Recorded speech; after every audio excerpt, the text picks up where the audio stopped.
Good morning, everybody. How are you? Morning. G'day, Nigel. Morning. It is morning, Nigel, so well done. Oh, it's great. We can, you folk over at the back, we must be able to fit you in here somewhere. There's at least an empty chair. We can find a chair over here, you guys. Grab a seat. There's a couple here. I know that splits you up, but grab a chair over here. We want us, the more around the table, the merrier from my perspective. I don't know why, it's a pet hate of mine. It comes back to having been inside lots of councils and having folk all over. I'd rather you were here. It is a committee where we all can contribute, and I encourage both management and councillors to do so. Hey, great to be here, folk. I think that's got us on to 9 o'clock. So I'm just assuming, by the way, does everybody here know Steve? He's my new boss, tells me everything I've got to do during the course of the day. So Steve's keeping the minutes, so give him an easy ride, and we'll just see how we go for the course of the morning. Thank you, Stephen, for the agenda. Too many Steves around here, isn't there? Thank you, Stephen, for the agenda. It's a great agenda. I always seem to put predictions on when it will be finished by. We do have lunch at 12. We'll be interested to know how far through the by then, which is great. Can we just have a look at the apologies? I think I've got a full muster, which is great. Do we have any apologies? People can be here for the day or the morning. That's good. Just to note, Stephen, I think we won't have our auditors here, Rudy and Jenna. But we do have John here to speak about the long-term plan audit, but Rudy Tomlinson, who's our auditor for the annual report, indicated that he would appreciate not needing to attend today, and I said, look, that's fine, even though Andrea, we will talk, who's Andrea? Andrea, we will talk about the annual report, and I will be keen to know that the auditors are in the position that we've been given stuff they need to know, but we'll get to that when we get there. So it's not directly an apology, but just to note that our auditors won't be with us. Great that John is here. I don't need to put a motion because there are no apologies to sustain. Nigel, anything you want to add to the agenda that's come through from management? Another Nigel, nothing from council that we need to be worried about? No. I don't think there's any matters of a minor nature I need to be worried. Is anything coming up in the agenda that you needed to clear an interest for or note an interest? No? Good. We have the minutes of the 17th June was our last meeting. I'll move from the chair. We take them as a true and correct record. Thank you, Scotty. It's just a correction. Yep, go for the correction, but I'll take you can only give me the correction if you second my motion. I'll second your motion, but the apologies there were Councillor Michelle Pye and Peter Burt, not myself. Sorry, what was that, Scotty? I'm noted as an apology. Yeah. And that should have said Peter Burt. I was here. Yeah. Yep, so it's Peter. Great, thank you. But otherwise, happy to second. Sweet. Anything else? Mr. Chair? Oh, yeah, John. G'day, John. Oh, I thought that came from the heavens, I thought, for a moment, but then I realised it was an auditor. Thanks, John. Just one comment. I don't think I said that adoption by the 19th of June, but... What did you say? Well, 1st of July I would have said, but I would have thought, because it was a major achievement to get to the 1st of July. I don't think I was saying that you would have got there by the 19th of June. But. Okay, I'm happy to take the correction. So, Steve, paragraph 6.9, clear opinion by 01 July 2024. Brilliant, that's good, thank you. We're okay there? Okay, in that case, I'll put the motion. All those in favour, thank you, Scotty. All those in favour, please say aye. Those against? It's carried. I don't think there's anything that really came up other than in the risk management quarterly report. I think I requested that we get the risk assessment or management framework come up in our this agenda. I don't think I've got that. Can I just note that, Stephen, that I'd like to see what our risk management framework is. We'll revisit that when we come back to the come back to the actual good information we've got around both strategic and operational risks. But I think that was an agreed action out of there, which would be good to see. Right, thank you very much. I think that was it. Can we then move, please, to the work program, Narayan? In your hands, buddy. Thank you.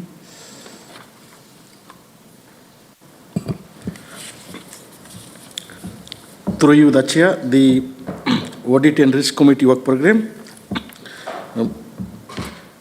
The work program shows the items scheduled for each quarter. This information aims to provide an indication to the committee of the upcoming items. Number 4 point, this report has been split into the following areas: standing agenda items, other agenda items, and the audit and assurance agenda items. So for September 24, the Audit and Risk Committee work program is noted and is submitted as per the meeting today. Thank you, Narayan. Can I just seek a bit of clarification? We've got the John's report on the LTP. Were we expecting an interim management report from Rudy and Jenna? Because I don't think I've seen one on the agenda, correct? That's correct. Yeah, okay. So I would make some assumption that even though we're looking to sign off, we probably would have that for the October meeting, Stephen. Yeah. I think it's good to get as much current information out of them. It could be relevant to our thinking. So if we could just check on that one, that'd be fine. That makes our next meeting primarily around the annual report and the audit. I just would like to come back to dates, delivery, Andrea, when we're dealing with your item, if that's okay. Can you remind me what day we've set down for October? It is the 21st. 21st? Thank you. I should look at my diary, shouldn't I? But I just want to note certain my diary's up to date. Okay, so 21st, and we'll be recommending adoption of the annual report. That's primarily it, which is great. Bruce, just on that work plan, it's also got the tax risk management framework saying it's due in October. Is that right?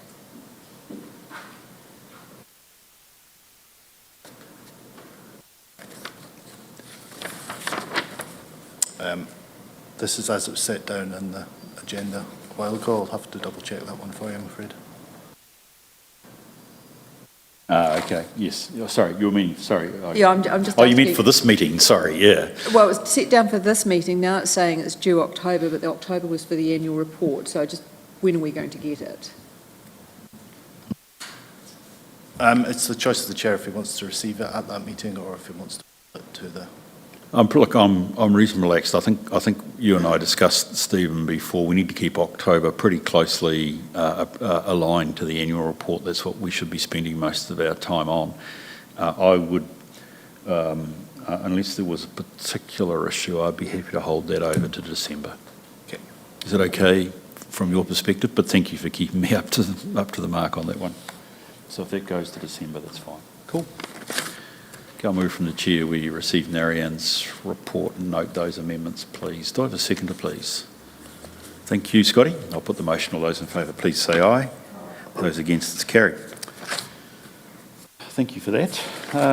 So the open recommendations from our auditor, Narayan, in your hands. 18 open recommendations.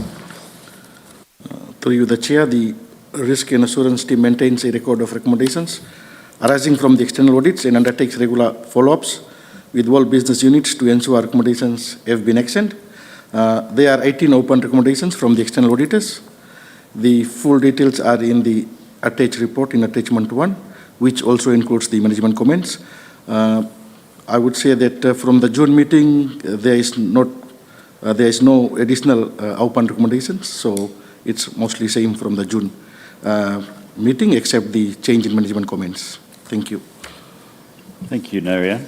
Okay, do we have comments or questions for anybody here, please? I take it, Narayan, that because we don't have an interim management report, we don't know really what the current auditor's views are on these 18 recommendations, because I make some assumption either some have been cleared or else they might want to emphasise some. So I think we will be interested to see their response. Do we have any other questions from folk here? Yes, Scotty. Really, just more a comment. A lot of this obviously relies on the ISCA Procure to Pay project being completed, if you like. That I'd just note that in the status updates for August 24, throughout really, where it doesn't, to me, really articulate where we're at with the recommendation on the implementation of the recommendation. Just the comment that the ISCA Procure to Pay project has gone live, users have been provided with training, etc. That to me just doesn't articulate exactly where we're at with each of those. I'm happy to answer that one as best I can. I can confirm that the ISCA Procure to Pay has transitioned to business as usual. So it's rolling out. There are very few teething problems, but there are a couple, and it's just a matter of working with staff as we're training to manage that. But it's pretty much BAU now. Thanks, Scotty. I am going to raise a question on that when we get to continuous improvement, because I am just interested to know where it's at. And then this was the exact reason I'm interested to know this one should be closed, I would have thought, with that comment, because actually the critical question is, have we got proper segregation of duties and control over our purchasing? It says we have. It must be closed. But I'm interested from a continuous improvement perspective, where it says things like improve the customer experience or something. I'd like to find out what that means. Janice? Yeah, a lot of these on the external audit items should, I would have thought, be ready to be closed pending the auditor being satisfied. So I would just want assurance that that's the expectation, that once this audit's closed out, most of these will be closed out, because some of them have been there for years and years and years and years. Yes, that's the intention. Yeah. Cool, so next time we will be looking at something much cleaner. I hope so, yes. Good. Brilliant. Okay, Marianne, thank you. Were there any... So Scotty, and perhaps I've raised ISCA, Procure to Pay.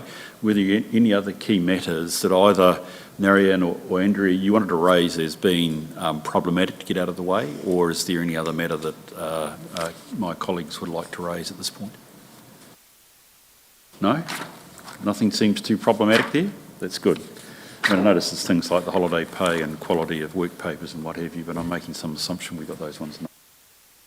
Rightio. Can I look at the recommendation then, please, which is that we receive your report, Marianne, noting that I would hope with the interim report from the auditors a good number of these are nailed. I'll move that to a seconder, please. Thank you, Nigel. Put the motion. All those in favour, sorry. Me and Nigel. Yes, Stephen. Mind you, I suppose, Nigel T, you can't move a motion, but it'd be interesting if you tried. I'll probably take it. All those in favour, please say aye. Those against, it's carried. Brilliant. Thank you. Right, Marianne, the Risk Management Quarterly Report, please. Through you, the Chair, the Strategic Risk Management Quarterly Report, there are still 12 strategic risks, and we have noted no changes. Still one very high, 7 is high, and 3 is medium, and 1 is low residual risk rating. Thank you.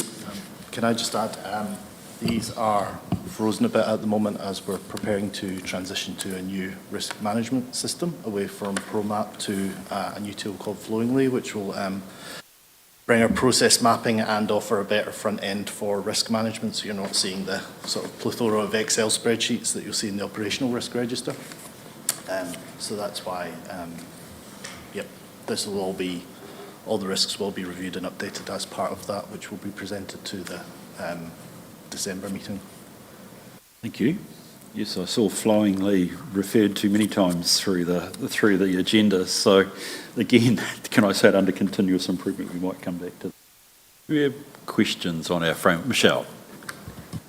I got a bit confused by this report because I wasn't sure that the narrative in the report matched the attachments, and we we didn't seem to have the risk register on page 32, it's blank. And in the report, you know, it talks about 1 very high, 7 high, 3 medium, etc. But when you read through the risks identified, most of them are extreme. And then it talks about a improvement plan or something. As being attached, and that wasn't attached. So I'm just wondering if something went wrong with the papers. Good point.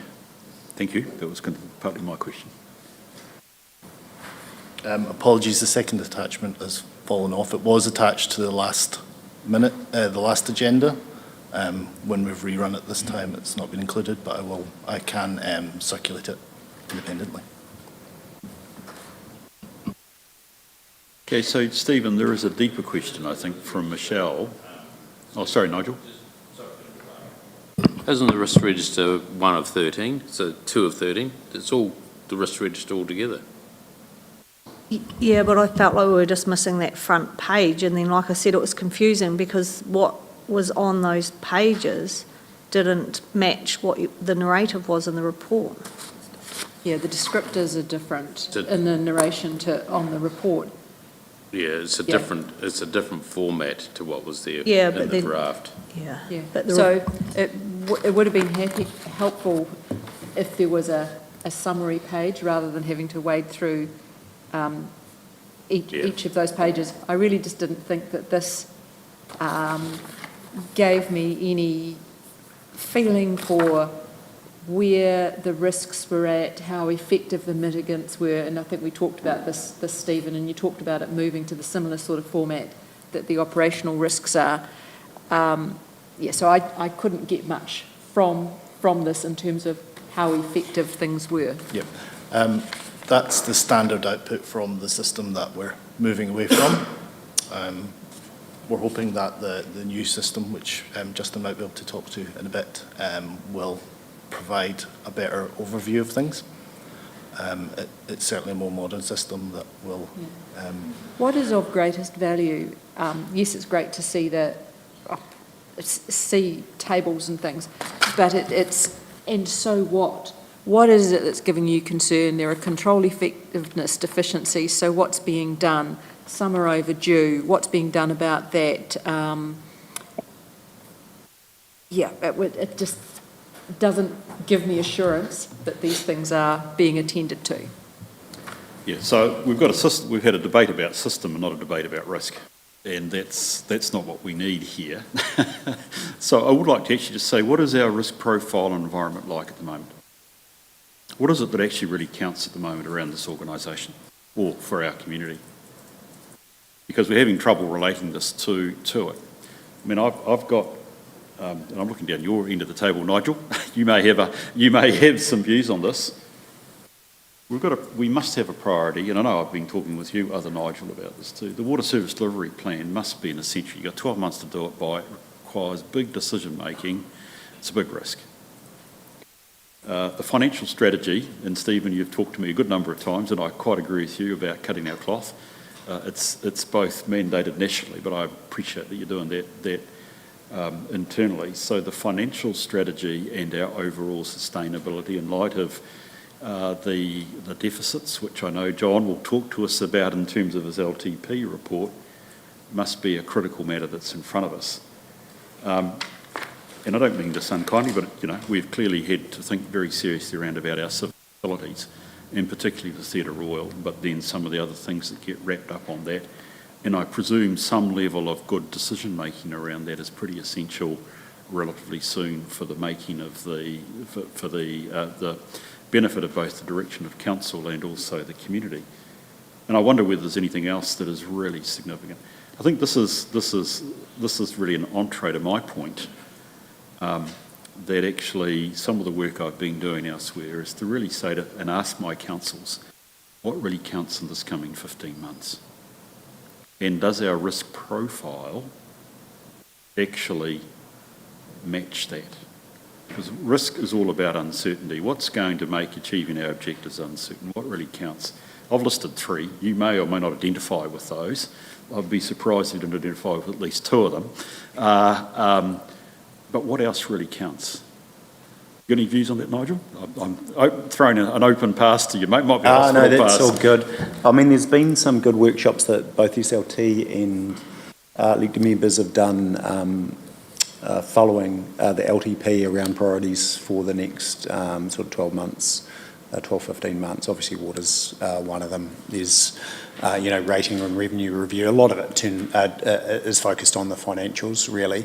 And so that's all in black and white and, KPIs and priorities for those. But how does it flow back into here is probably the connection that's possibly missing. Yeah. And that's why I start with those questions. What is it that we got to aim? What are we aiming for? Because it's only in that position that we can then look at the 12 risks that we have here and say, are they still the relevant ones or are they not? Yes. Yeah, I would have to agree. I think some of these have changed markedly. Yeah. So if you look at personnel, when you look at personnel, their an ability to attract and retain a skilled and competent workforce, we've virtually got full employment. How many vacancies have we got? We've got about 4 or 5 vacancies in this place.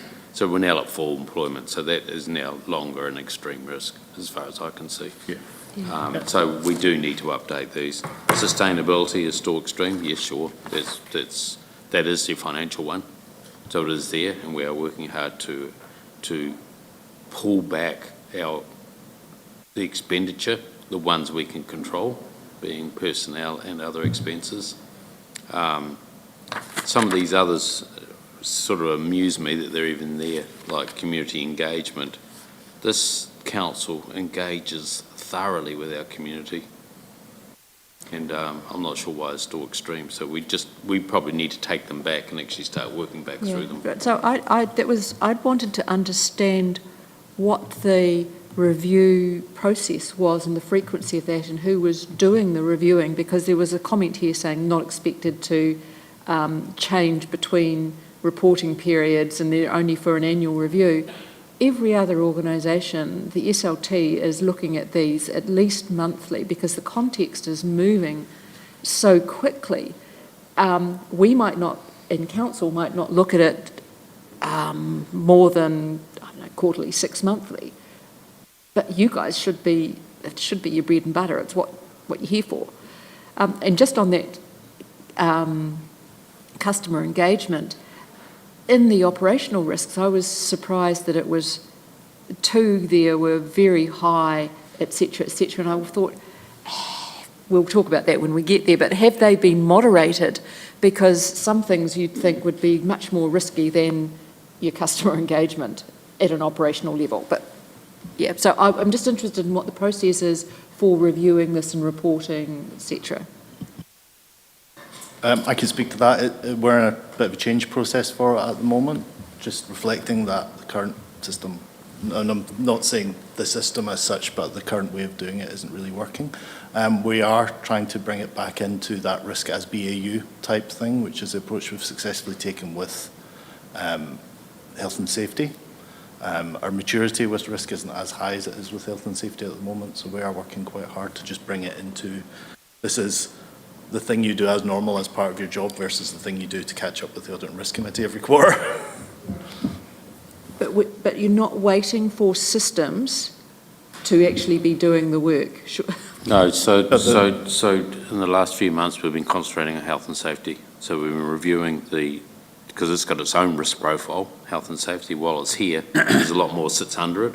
So we've been reviewing that very regularly, just about every fortnight. We've been putting one risk up to say, what are we doing with this one? So we've been concentrating on that. We now need to give the same attention to this one, to the other risks. Well, look, I'd be very keen to sort of find out, Nigel, how you're going to give life to that, please. I'd like to understand how you're going to give life to that. You say you're going to give some focus to it.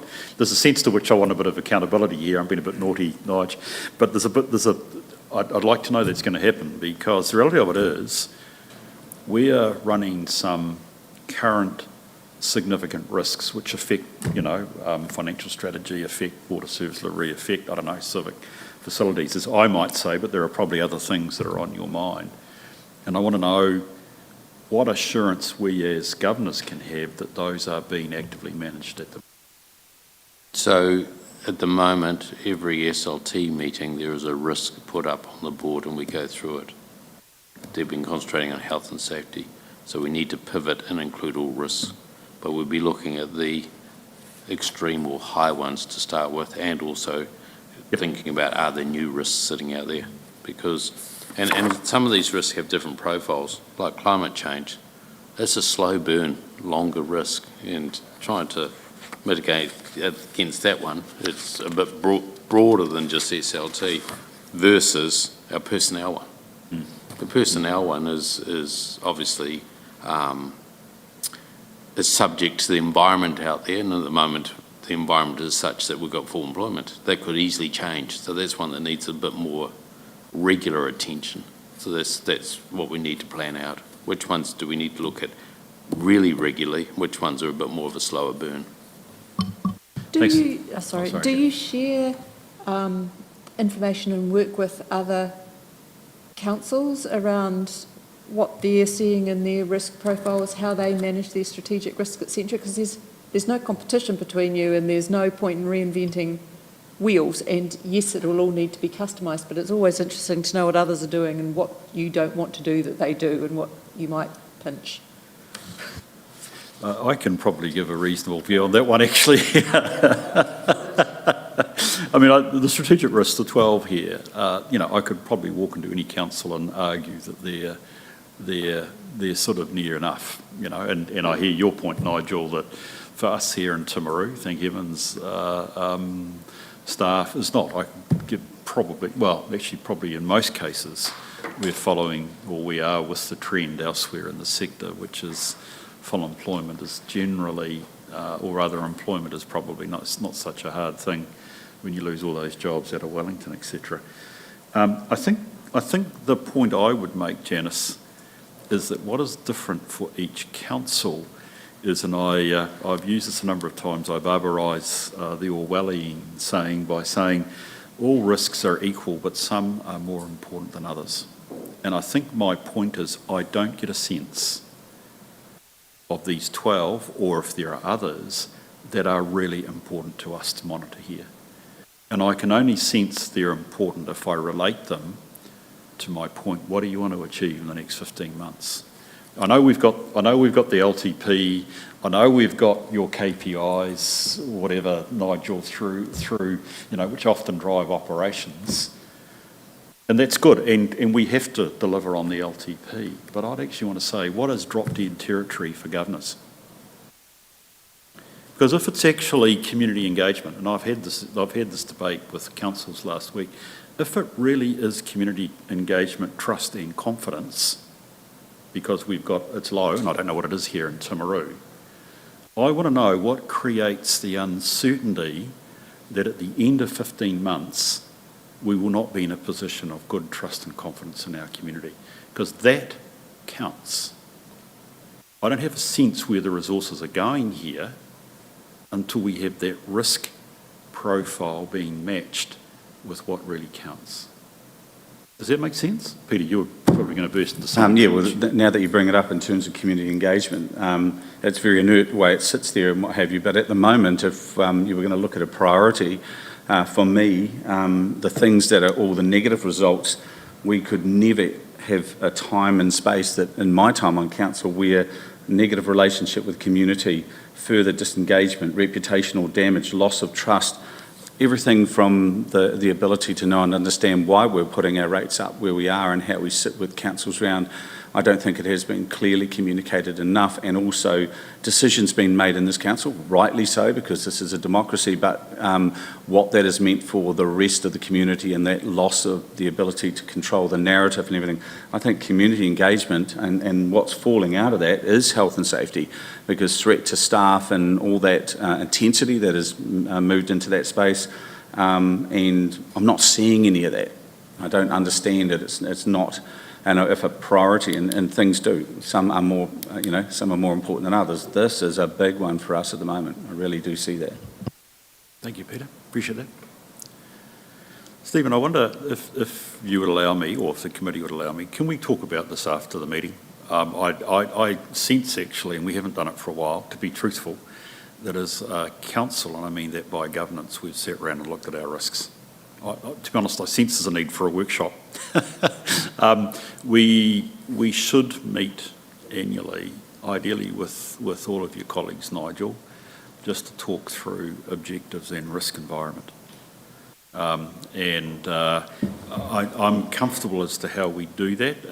In fact, to some extent, I would love it if SLT were doing your piece first in the way that you've said, Nigel, and we could react to that. But I'm thinking with the LTP, with the significantly changing local government environment, it would be a good time to touch base with each other just to work out, indeed, key objectives, key risks. Stephen, you're going to be able to...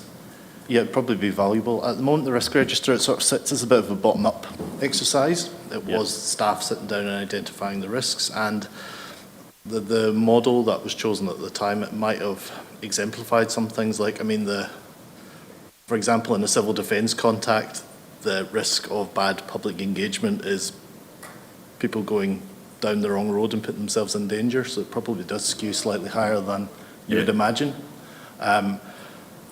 Having a clear view of the risk tolerance from all the governors would give us a good way of looking at it then.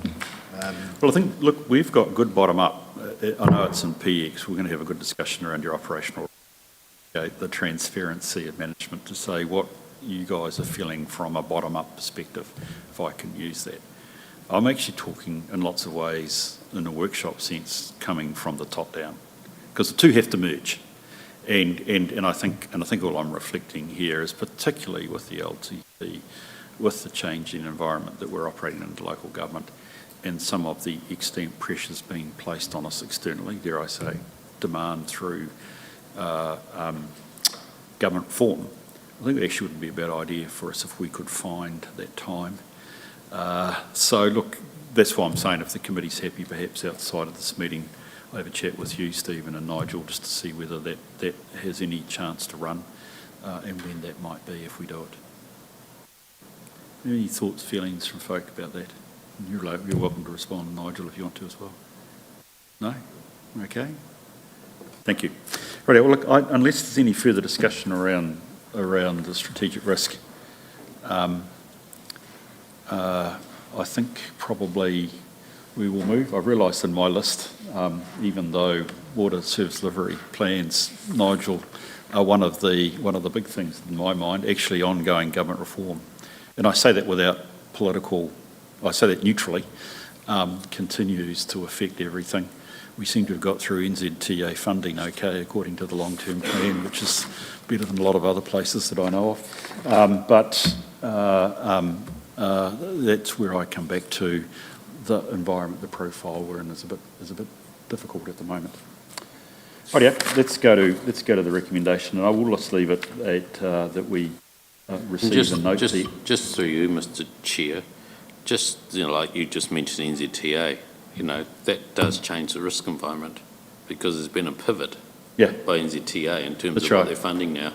So it is going to bring up different risk around the district. So that would be good to have that discussion, I think, Nigel. In a workshop situation where we can just distill what is that environment, if that's okay, because that's exactly, that's perhaps where I'm trying to get to. Good, thank you for that. So look, do I have a mover in a second that we receive? Thank you, Nigel. Thank you, Michelle. I'll put the motion. All those in favour, please say aye. Those against, it's carried. Thank you. Marion, we're keeping you busy this morning, buddy. The internal audit plan update, please. Well, I can take this one. So at the moment, we're still running on the 3-year plan that was adopted by the Audit and Risk Committee in 2023. We're doing a little bit of shuffling around where internal and external resources can be best targeted to provide a look at both the kind of the high-risk stuff and the low-risk stuff, just to give reasonable, I think your instruction was that you can't just look at the big stuff, you also have to look at the small stuff as well. We have moved one of them around the legislative side of things to allow the new legal services manager to bed in a bit and see. We thought it would be better to see what the effects of him being in the role and any changes he made before we went on that. And the operational expenditure one, we thought we would hold to early next year once all the new systems had been put in place so we could have a good view of their effectiveness afterwards rather than at the moment when they were subject to change. If you've got any questions, I'm happy to take them. Thanks, Stephen. Appreciate that. Folk, do you have questions? Yes, Michelle. Could you just give me a bit more detail on what you mean by contract management? Because I'm sure if I tried to tell you what I think it means, it might be quite different. I just want to check my thinking. Yep, I mean, so it's probably quite straightforward and in line with what you're imagining. It's just looking at how we set up contracts, how we manage them through the process, and how we end them at the end of the life scale. It's not the most complex of one. It's just looking at the... So are they more like long-term contracts around roading and water, or are they one-off contracts as well, like for specific projects? Like, is it right across the board, or is it just the ones that are like the garden maintenance long-term ones? For an internal audit, we can't do sort of every report from start to finish. There will be some sample ones. It will probably be a mixture of representative samples of those. Marion can probably... Just can I check, Michelle, because this is of great interest to me as well. You're looking for a range of contracts, aren't you? No, I wasn't really looking for anything. I just wanted to make sure I understood what was there because, yeah, that's all. Yeah.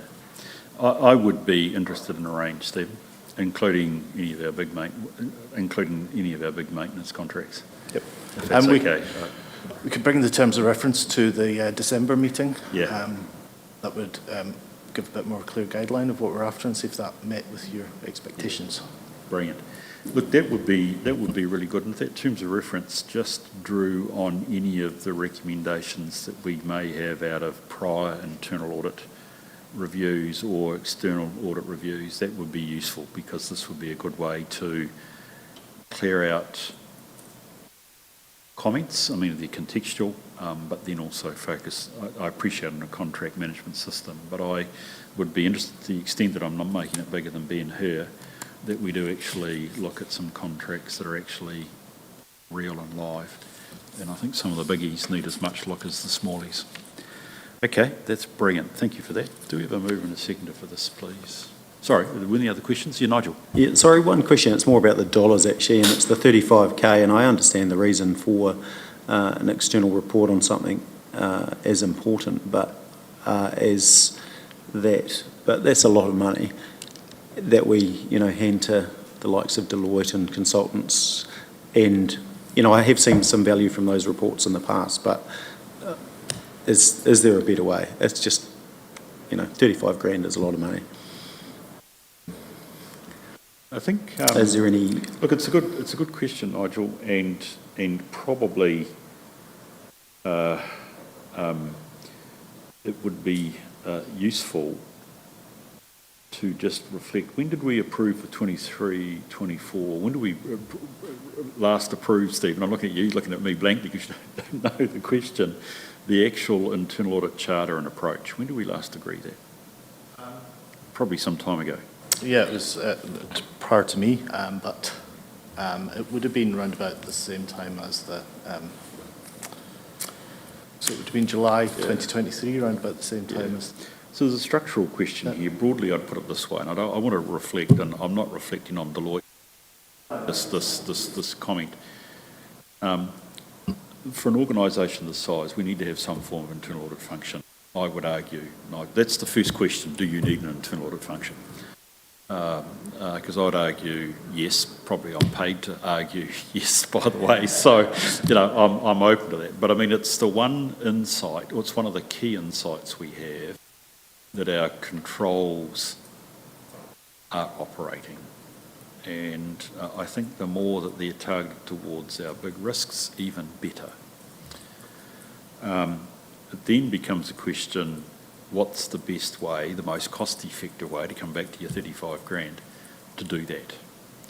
And to be honest, I see swings and roundabouts in terms of the sector as far as that's concerned.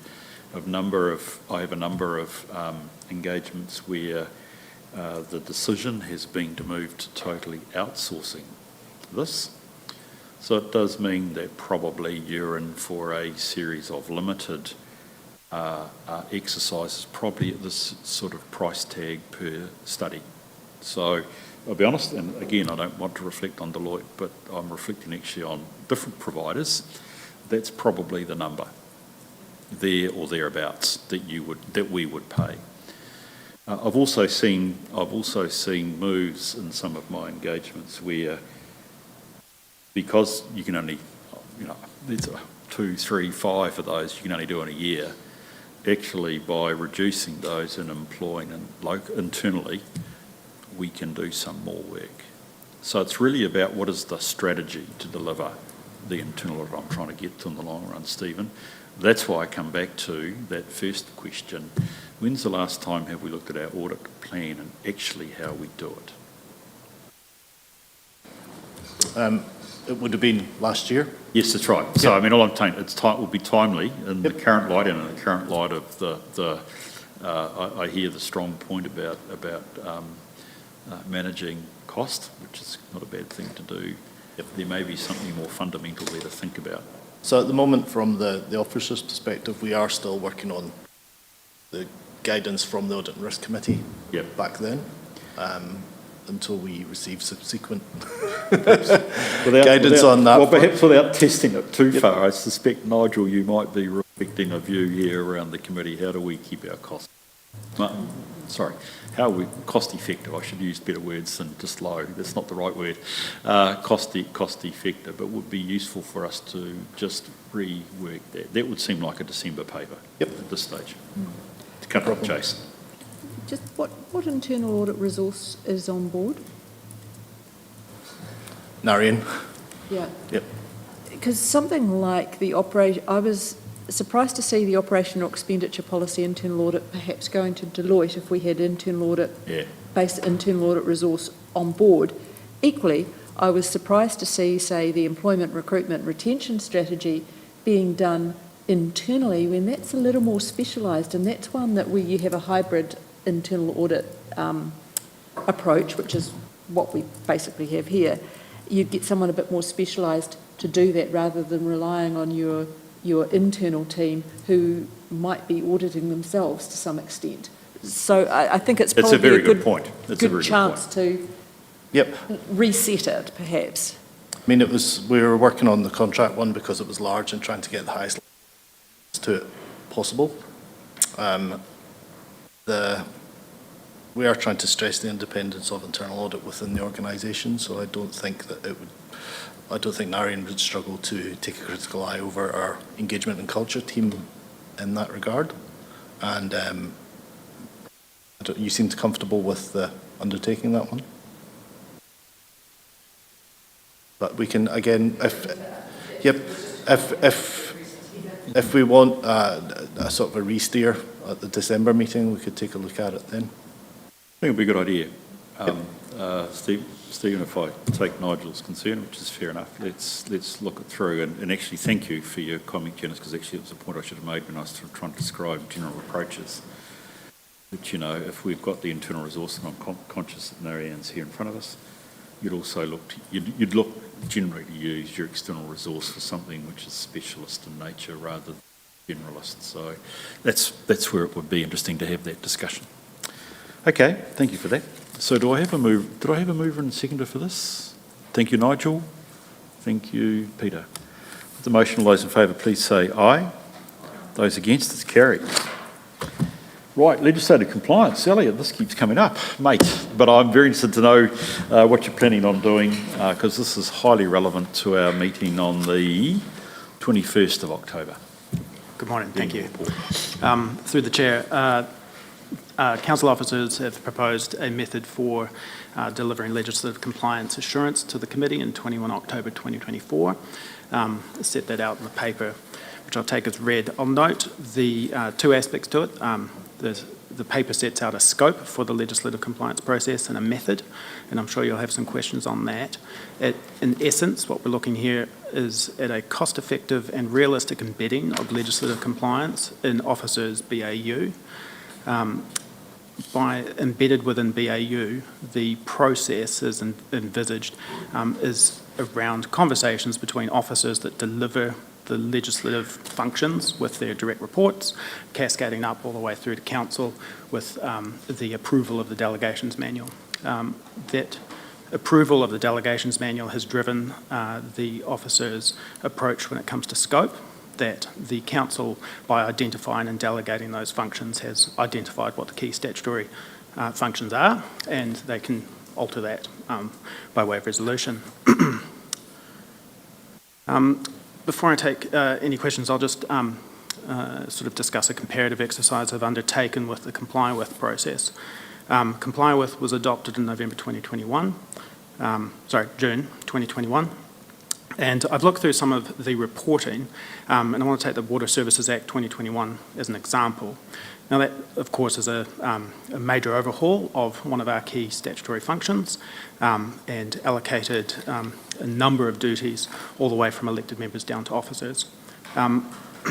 Comply With's comment on the Water Services Act was simply, that I could find, was simply, when exercising or performing functions, powers or duties under the Water Services Act, Te Mana o Te Wai must be given effect to Section 14, Water Services Act.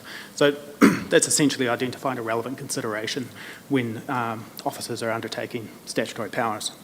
At that time, and up until, and currently, our delegations manual doesn't actually refer to the Water Services Act. It still uses the Health Act. And this is something I've raised when I've come across it, when I've been reviewing the delegations manual. The Water Services Act actually identifies, according to my analysis, around 22 different duties and functions. And the approach here is really by engaging in the foundation of legislative compliance, which is the allocation of the responsibility to officers through a delegation. We actually build from the bottom up with the officers that undertake the function within their reporting environment, a culture of demonstrative legislative compliance.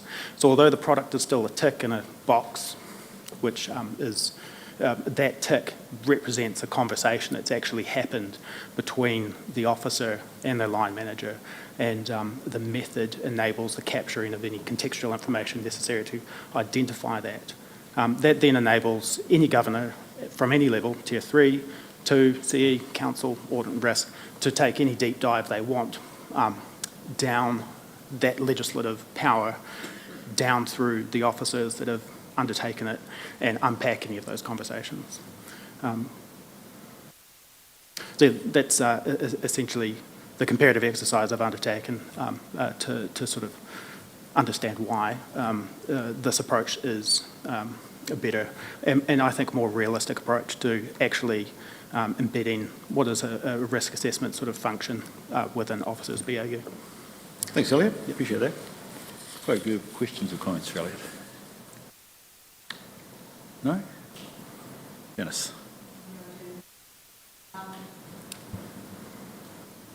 I have some reservations about having legislative compliance, and I'm forgetting about the contractual stuff, that's a separate issue, just being an internal function, because tools like Comply With arose because organisations didn't necessarily have the skill set in-house to be fully aware of all their legislative responsibilities, and they were getting law firms to do it. I know because I was working in one and we were doing it, and we couldn't even do it properly because of differing priorities you have.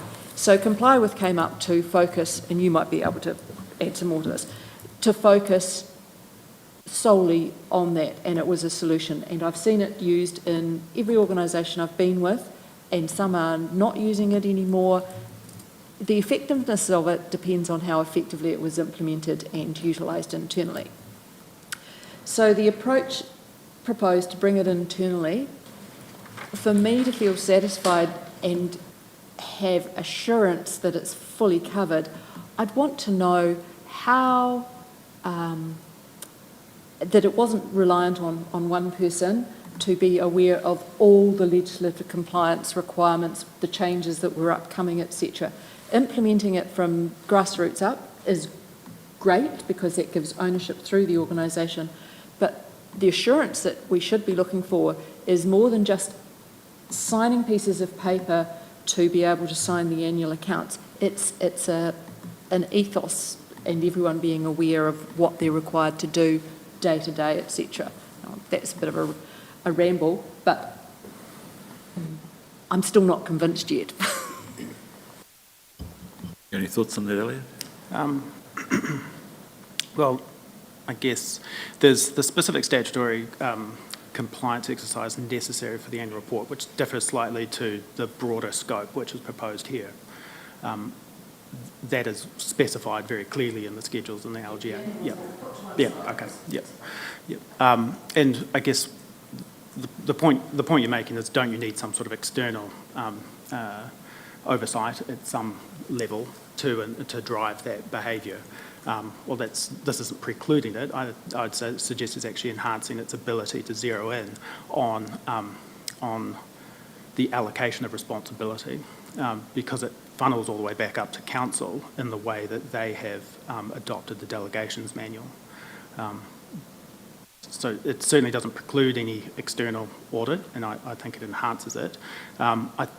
Just reflecting on the style that Comply With sort of generates, it feels alien if you look at the material and the way that it sort of appears as an annual entity, an annual other that ferrets through. Well, yes. But I think, well, I mean, me personally, like, it's all about delegations. That's key to everything, and you fall over in court if you haven't got that right. And so building from that, I think, is foundational to a legislative compliance regime. And I think that the method of making officers one-on-ones with their line managers revolve around their statutory functions, which are really just a reflection of job description, actually enhances the ability for those assurances to mean something in a way that I don't think Comply With could ever deliver.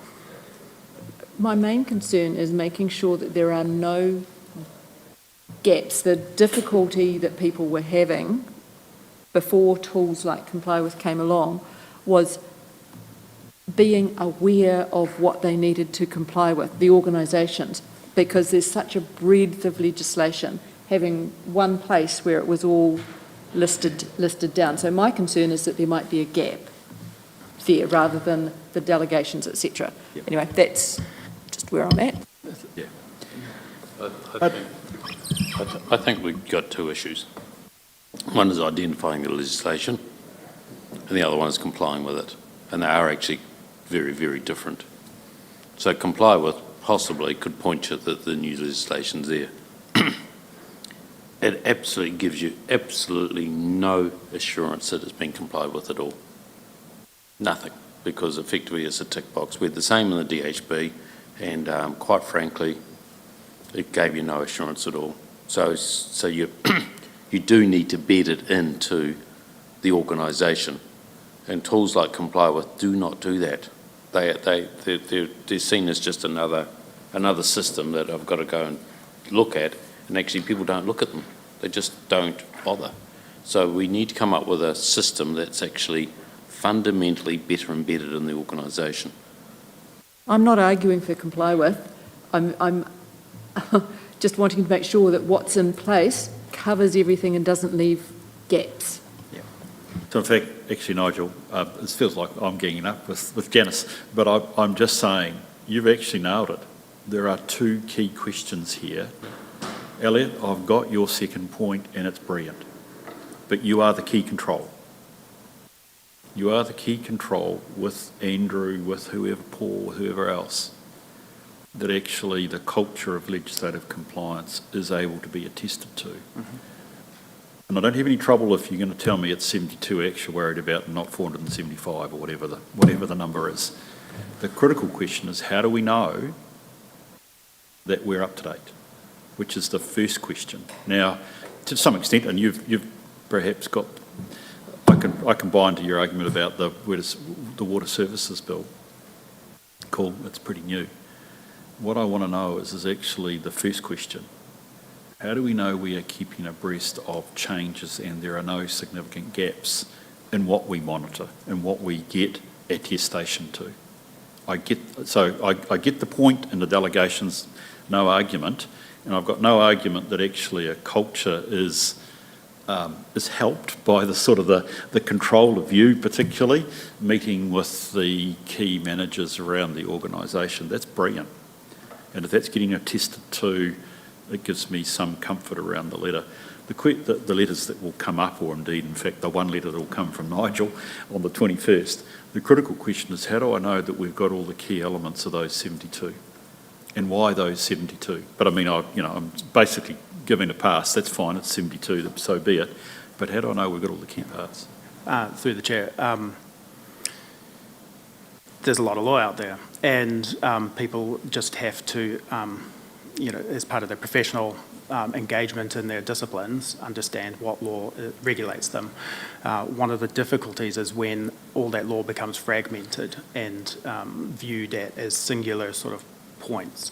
There's a landscape of regulatory rules and they all interact, and that's where the quality of your delegations manual is really important.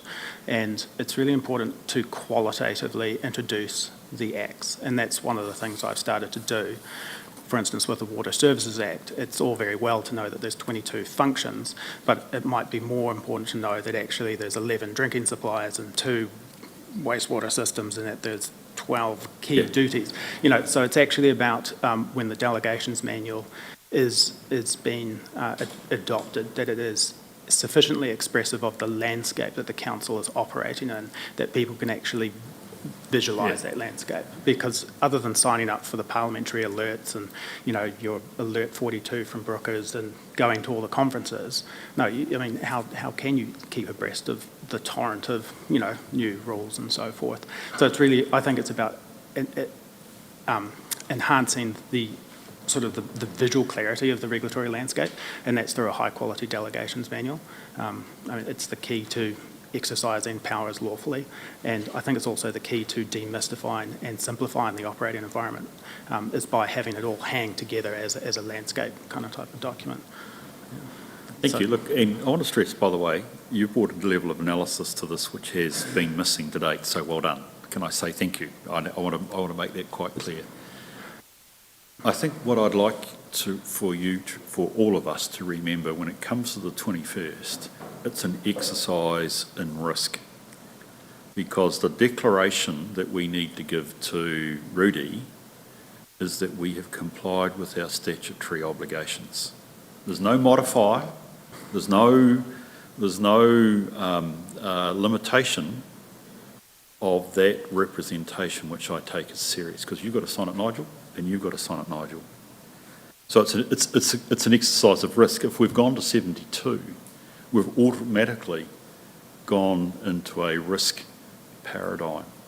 So I'm very interested that to add a bit of scrutiny on the 21st to what will have to be a recommendation from the committee that Nigel sign the letter of representation to the auditor, because that's part of our role.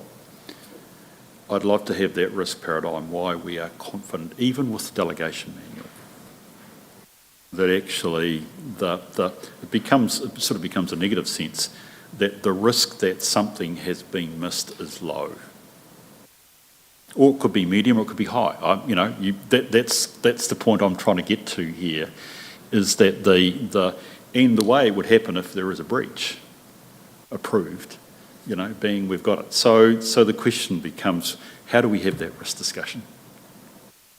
That's really the key thing. It's the end product that I'm interested in. We have complied with our statutory obligations. It's the requirement. Standard, it happens all over the place. No auditor will sign an annual report off without that.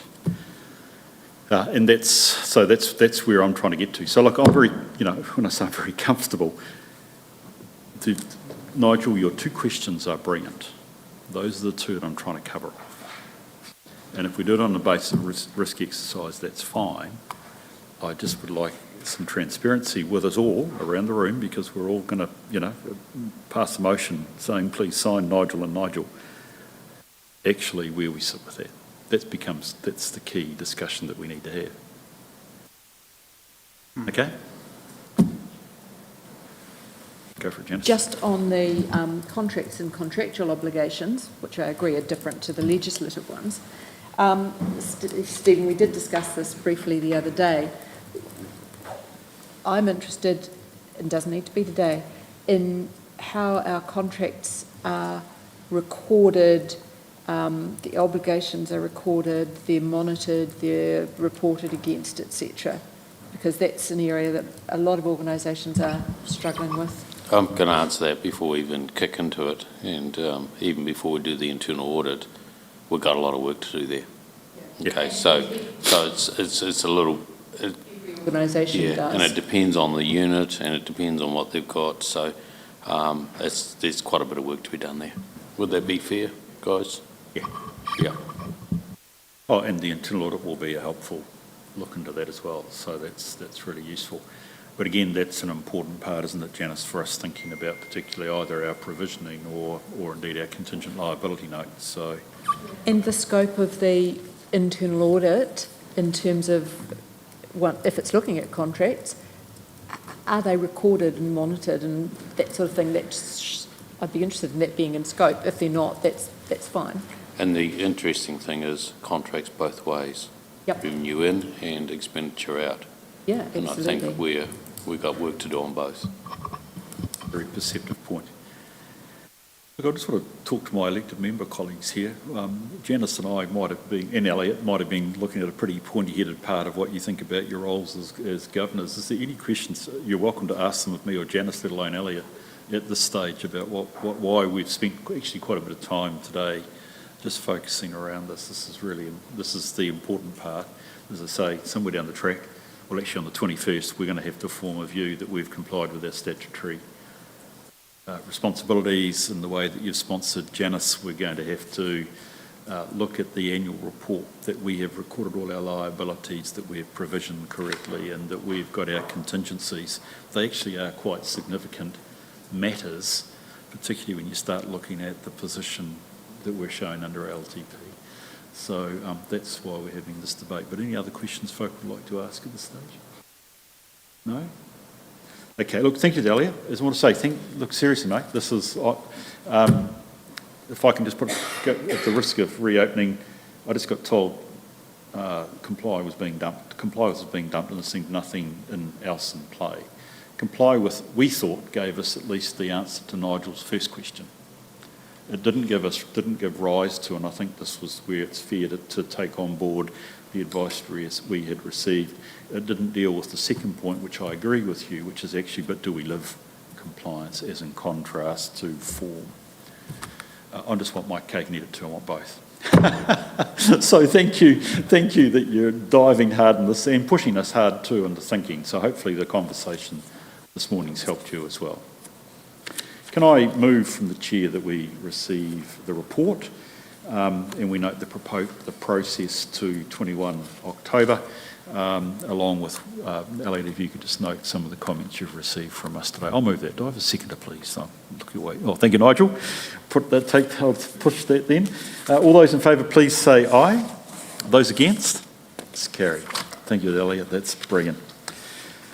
Right, Sam, I see in the background there. Continuous improvement, please.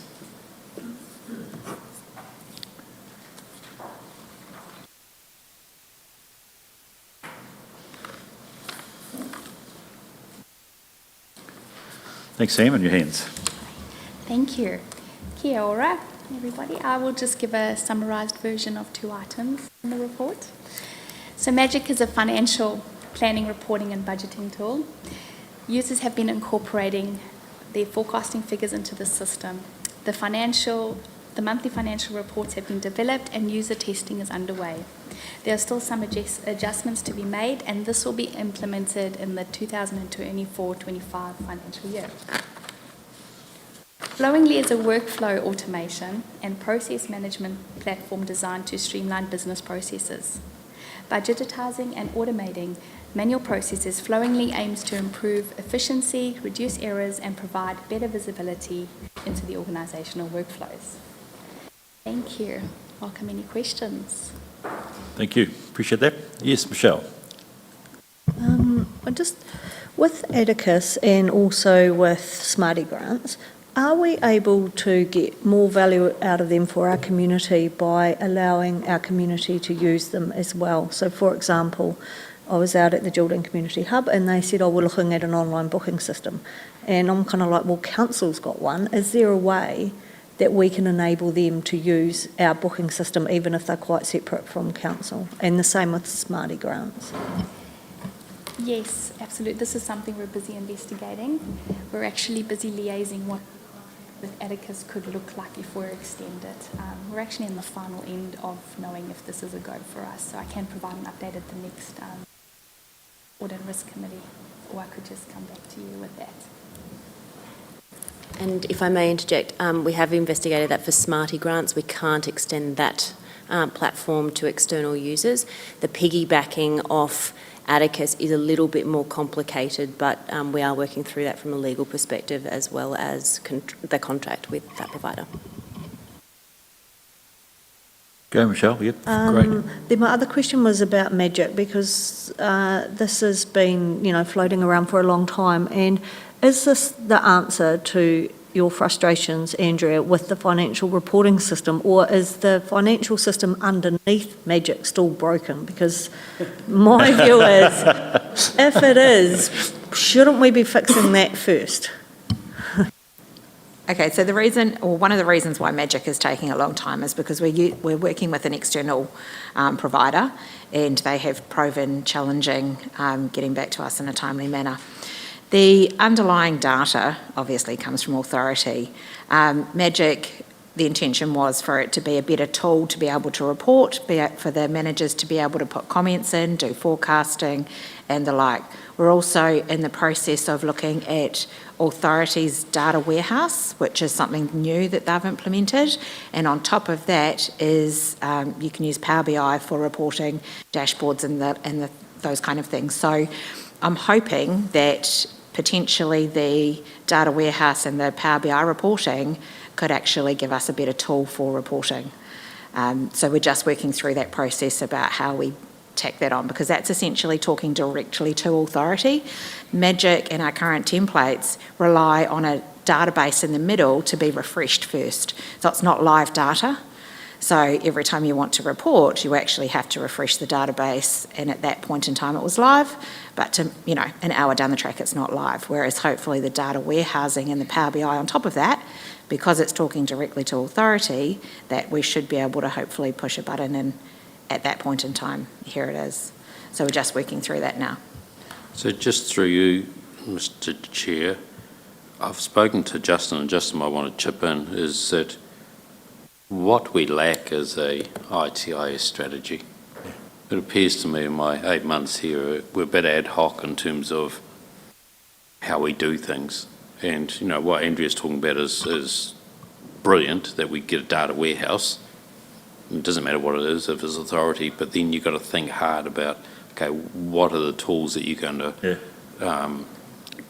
put over the top of that?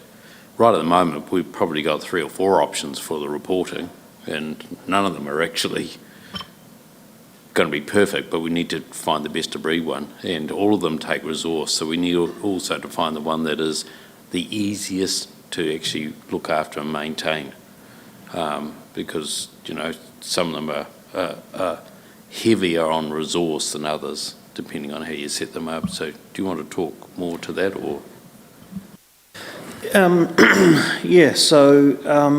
the thought there is taking a holistic approach at our data. So at the moment, we've got a system where we have it's split up quite a bit. So as Andrew has referred to, we've got some spreadsheets here that pull data out from an intermediary database.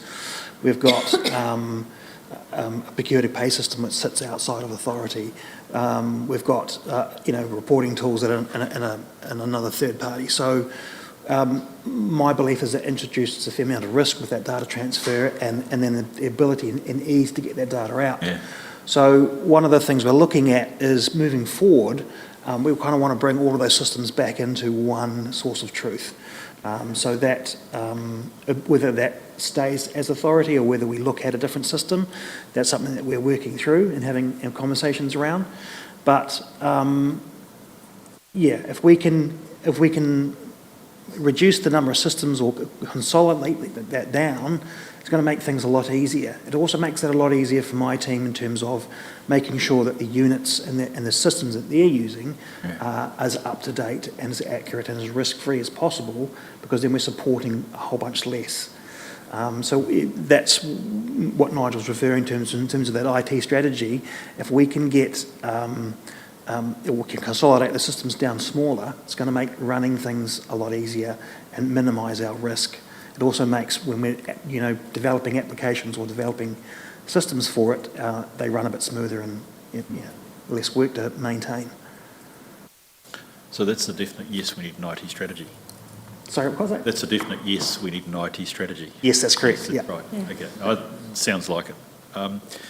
Sam, this raises really the bigger question I had, which is actually what is I don't want to overuse the word strategy or plan, but I love this idea of continuous improvement. And I don't know what your area captures and how does something get on there. What I'm trying to say is there are lots of matters here that are continuous improvement. How do we have a better reporting tool? How do we better engage with the community? There's a whole bunch of stuff here. How's this program developed? I'd love to know that. Otherwise, they're all good. They all need to, and I love it. But actually, how do we get that entire sense of really what you're talking about, Nigel, which is actually when you start thinking about the organisation, fresh pair of eyes, you're coming in, there's going to be things that need to filter up to a proper designated continuous improvement program. How does that get developed? Through you, Mr. Chair, if I may answer that question. Oh, sorry, gone the wrong way. No, that's okay. Sam's role actually came about after we did a bit of a review of how council makes its decisions in terms of investing in different software and processes and programs in particular. And a lot of decisions were made in isolation where there were touch points across the business which needed to be included when these decisions were made, and they weren't. And what we then found was that we were investing resources into things that wouldn't work because not everybody who needed to be around the table was. So we created the role. It is at this point a one-woman band. However, since she's been in that role and we've been promoting that work, there has been quite a bit of uptake from the different units across the business to ensure that there is a single point of contact when there's something new that's introduced. We've focused predominantly on processes and software at this point, not so much larger projects. We recognise that it's a really under-resourced area and really probably should do with some additional support. We notice that there's areas like processes throughout the business that really could be refined, but as I said, she's a one-woman band at this moment. So I would happily take any support, resourcing or FTE that anyone else would like to give up so that we could invest in that area. I'll add to that. Look, Sam does a fantastic job of the projects that we're doing.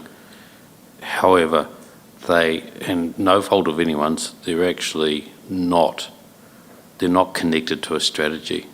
Yeah. So we need that strategy to make sure that the ones we are putting in place are actually going to last the distance. Magic was and cost effective. Exactly. Yeah, Magic's meant to be the be and end for our reporting and forecasting. Whether it is or not, I'm not sure. So we just got to get those things thought through. Yeah. So we're not reworking later on that the systems are them. There's another one that I'm not even sure the name of it. The one that's in property. Archibus, whatever his name is, again, how does that fit with the whole organisation? So, Yeah. It's a bit of work to be done. Okay, look, look, firstly, I'm very comfortable there may be more questions about the individual projects, although I think we've probably hammered them all in effect.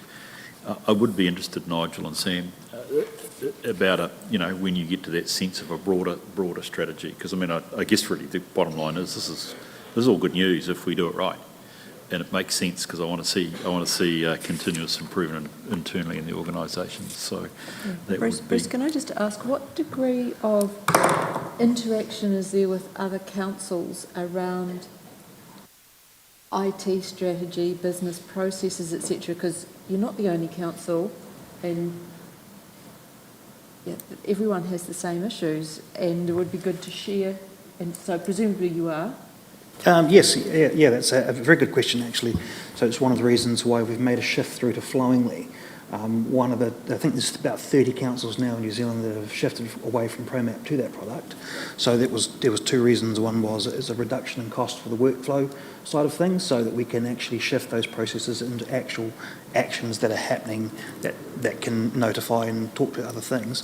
But they also have a repository, and they're setting up sharing of processes. So one of the things that I'm quite keen on is some standardisation nationally on some of the processes that councils use. So it would make questions that you guys ask then relevant in all councils, not just that one council that does that one process. That's correct.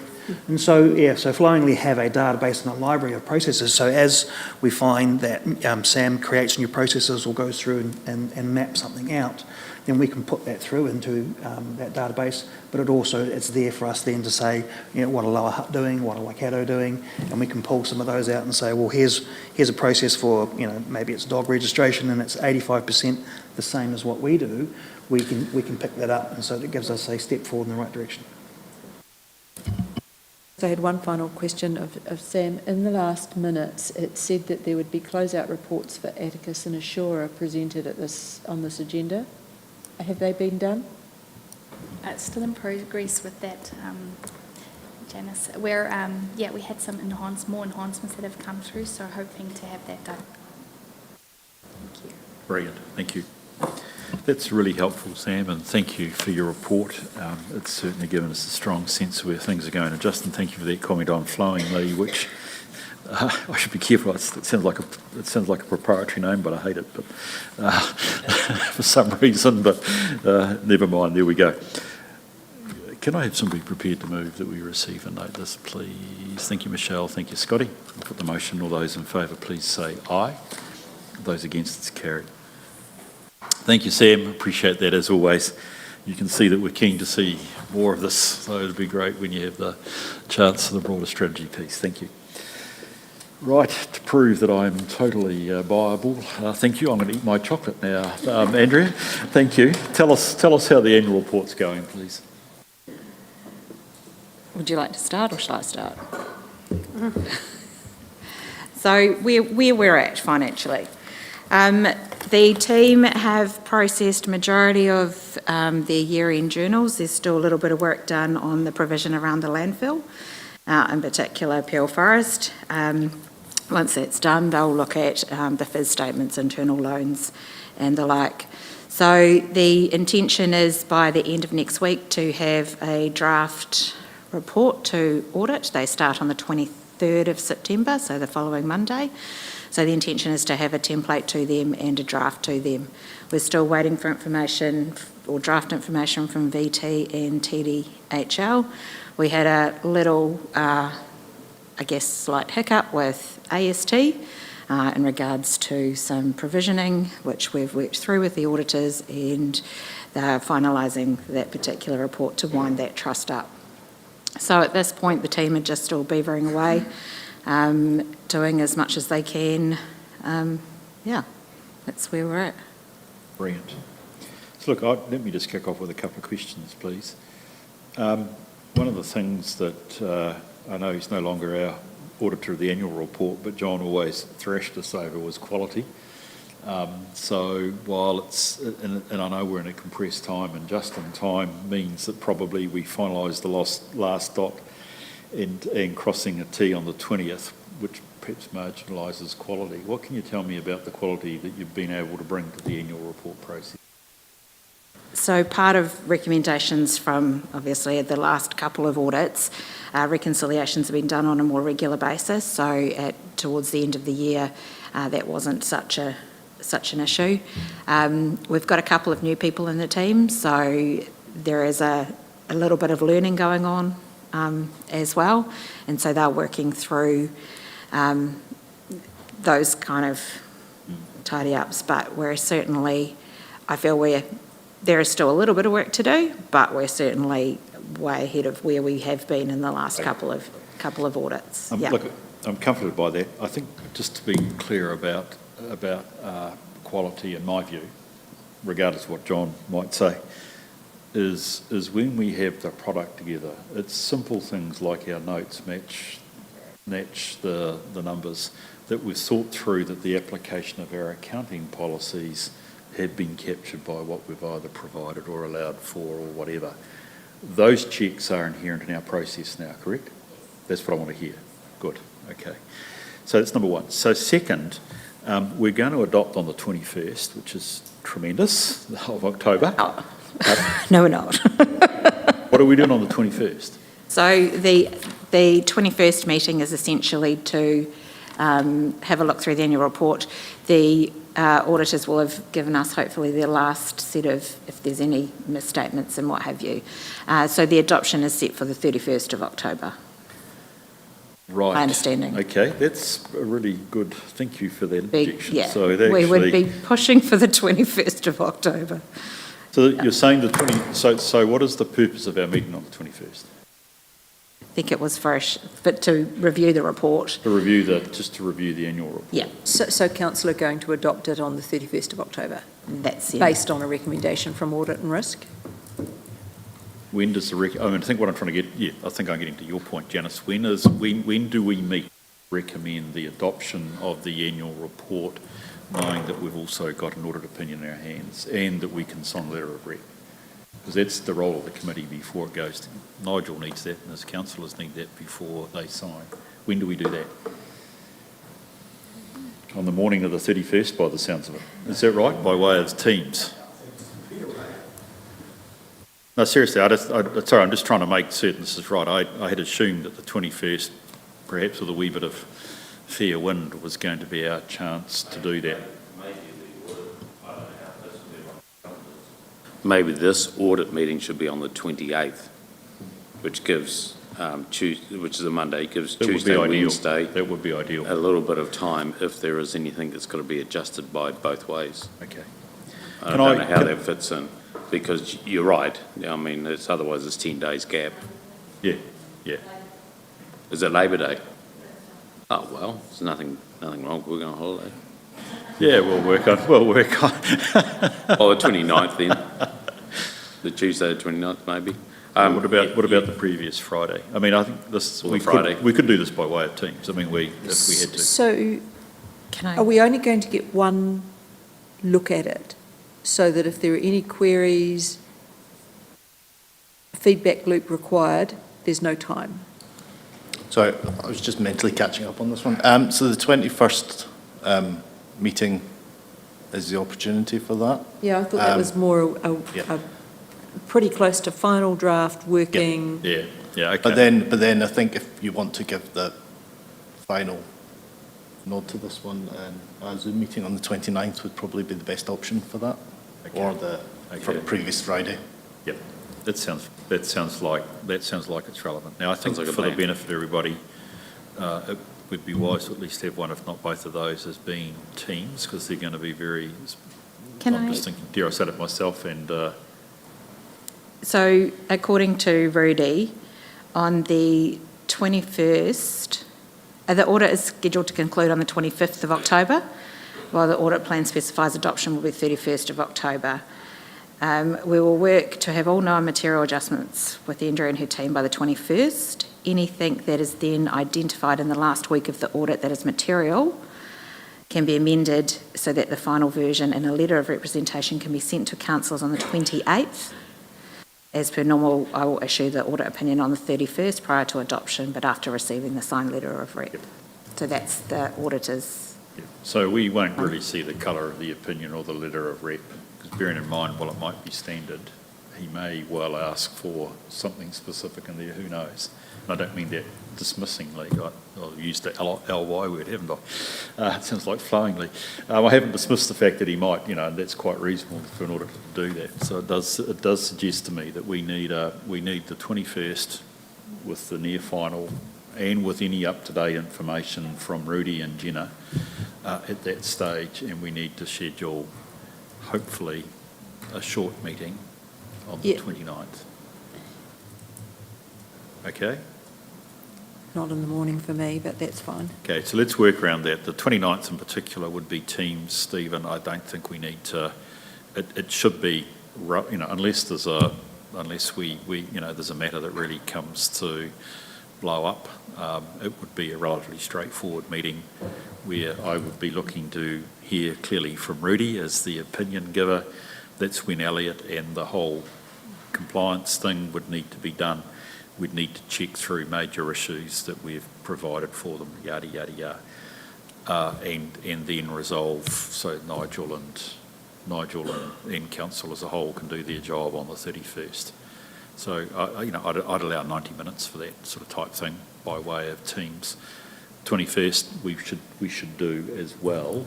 What I'd just like to reflect to committee members that is out, that'll be your first chance to see the draft. And I think a lot of what I'd like to do there is look through the entirety of the annual report, and there'll be a few pages, but I always stress at that meeting the critical thing is the front 20 pages, because that's actually at best what really counts. It probably forms the basis of our summary. It's going to be your report, Nigel, and your report, Nigel. We want to be all comfortable that looks like the year we've had in the position and the things that we face going forward, and also the high-level summary of our performance, I think becomes a really important part that we should all be aware of, while we won't forget the financials or indeed the performance reporting, because I'm conscious, Steph, that's also got to be in there as well, and I presume Steph's responsible for that.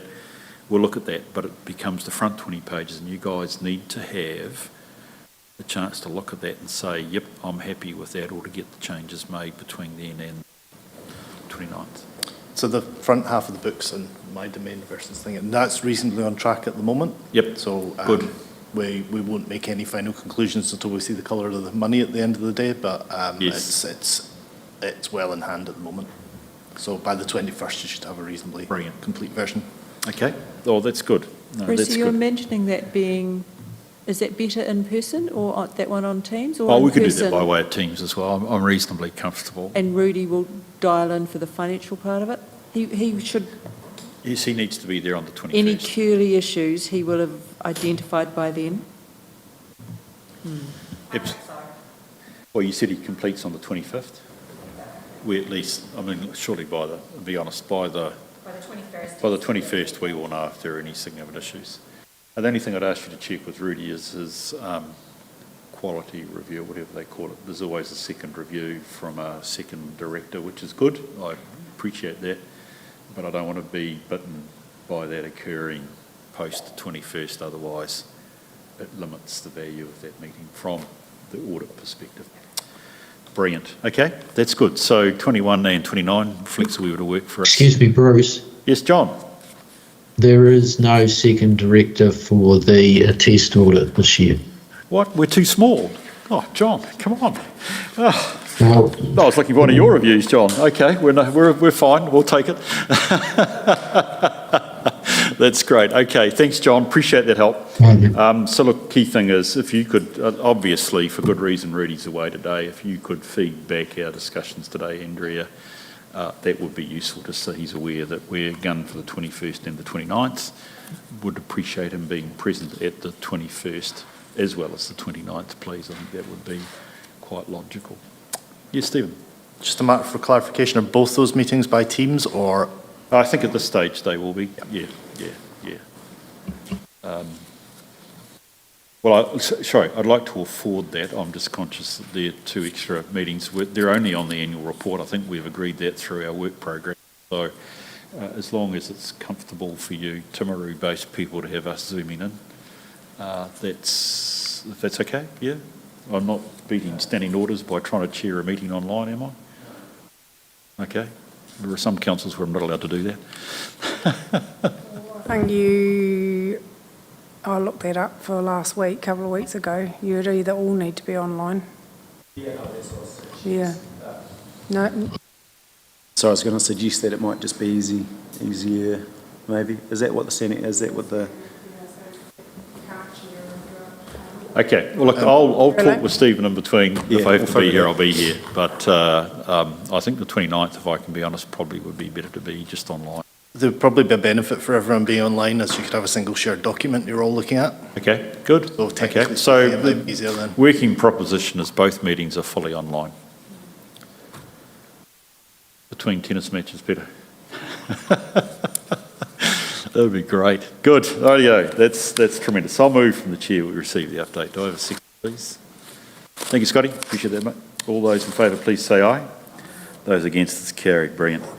Rightio. Really important report. John, let's rip into it. We've got the important update from John on his final part of the engagement with us in terms of council anyway, which is the long-term plan you passed on 1 July. I have just lost, Andrew, are you going to introduce us or do I go straight to John? John, welcome to the meeting. Thank you for being with us. Always appreciated. Can you give us any sort of key points you'd like to raise, please?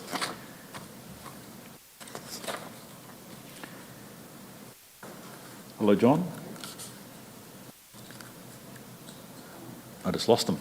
G'day, John. Right, yep. Sorry about that. Right. So it was a very good achievement for Timaru District Council to be able to adopt its final LTP within the statutory deadline, 1st of July. So thank everybody for their efforts there. Commend the council for making sure that they understood what the issues were, worked through them systematically, and so that, we're able to produce a sound infrastructure strategy and a sound plan to actually deal with the key issues that you had in front of you.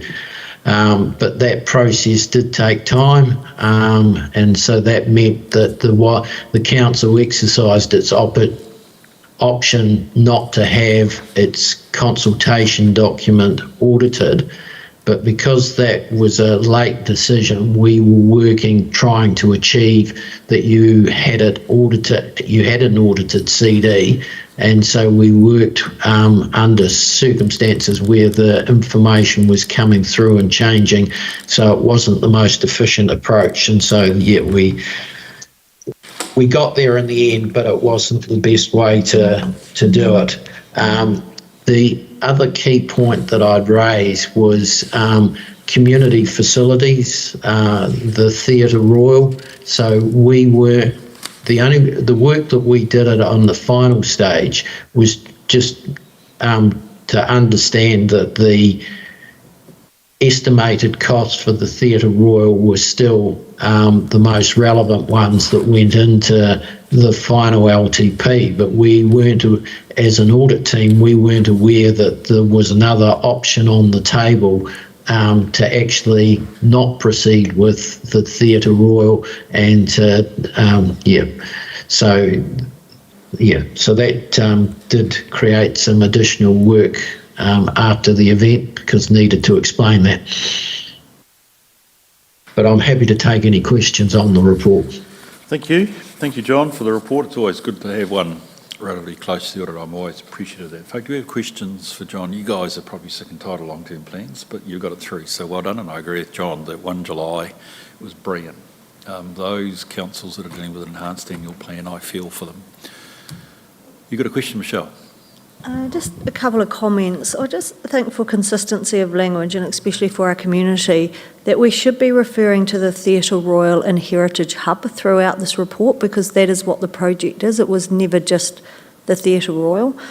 And also at point 3, I'm not 100% sure I agree with the statement that says the major change was a subsequent decision to cancel the Theatre Royal project for a more extensive project, because the resolution was just to look at alternatives.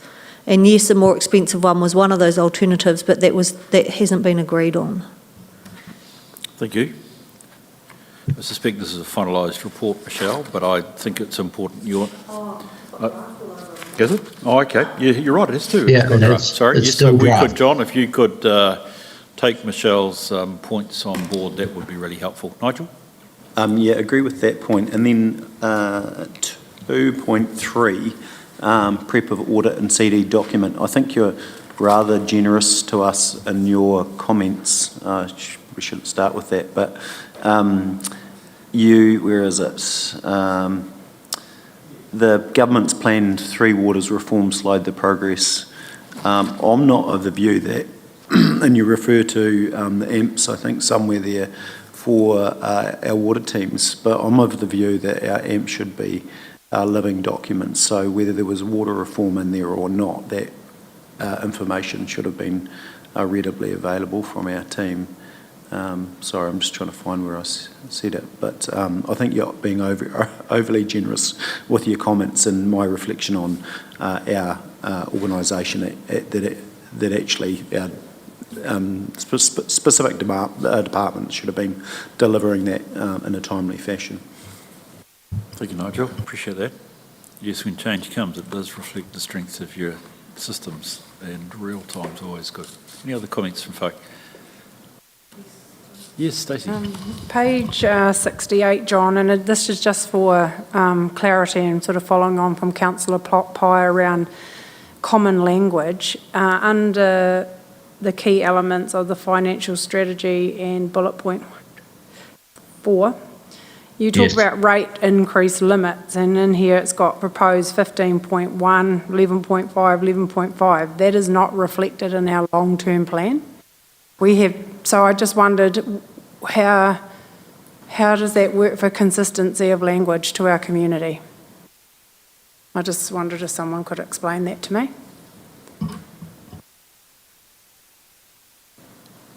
Who can help? Is that you, John?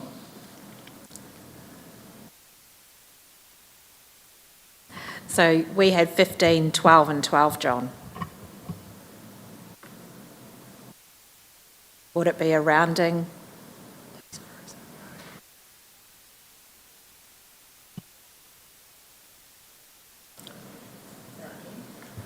John, we had 15, 12 and 12. Would it be rounding? Yes, it would. I would think. So we just checked it out. That would be great. A significant rounding. Yeah. So you think, I would like some clarity on that, because that is really important right now. It's 300 or 400 grand, so it's considerable rounding, yeah. Thank you, that's Stacey. So I think we should look at that as we finalise this. Agreed. Anything else, folk? Okay. And take it, actually, given this is draft, that's why I'm seeing no management comment against the 2 recommendations here, correct? Whoever's responsible for seeing this report off, Andrea. Page 70 of my agenda, page 10 of John's report. There are, I think, I've seen this elsewhere, use of resident surveys. There's a bit of a issue, and there's some feelings around it around the sector, but John's raised them here. Are we going to get a management response to that?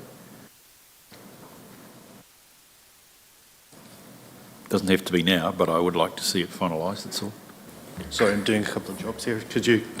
Yeah. John, Stephen, on page 70, there are the only 2 recommendations in the report from John, and it's got space for a management comment, which is normal.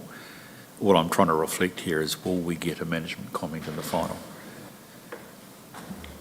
If that's requested of us, we can provide one in that regard. Good. Brilliant. Well, I think that's important. Yeah, we are looking at our surveying strategy at the moment. We have through previous council meetings as well, and as to the value of it and if we could do it in a better manner. Right, okay. Good. Can I just ask a sort of a broad question? I'm firstly grateful that John's given us his views around our financial strategy and particularly our unbalanced budget for 6 years, but of which he's somewhat dismissing the final 3. That's good. So that's fine. Can I just reflect, Andrea, in 4.3 we've got capital doability, which again I think the assessment is that our ability to deliver is medium. What do we really anticipate our debt levels are going to be in cash flows? What do we really anticipate our debt levels and cash flows are going to be? Because if we're only going to be 80%, we're not going to be at 100%, we're not going to be at 200 and whatever number it is, it's going to be a bit lower, isn't it? I would imagine so, considering in the first couple of years we've got the theatre and the stadium. Now we haven't started either of those projects. So at this point, the debt levels will be lower.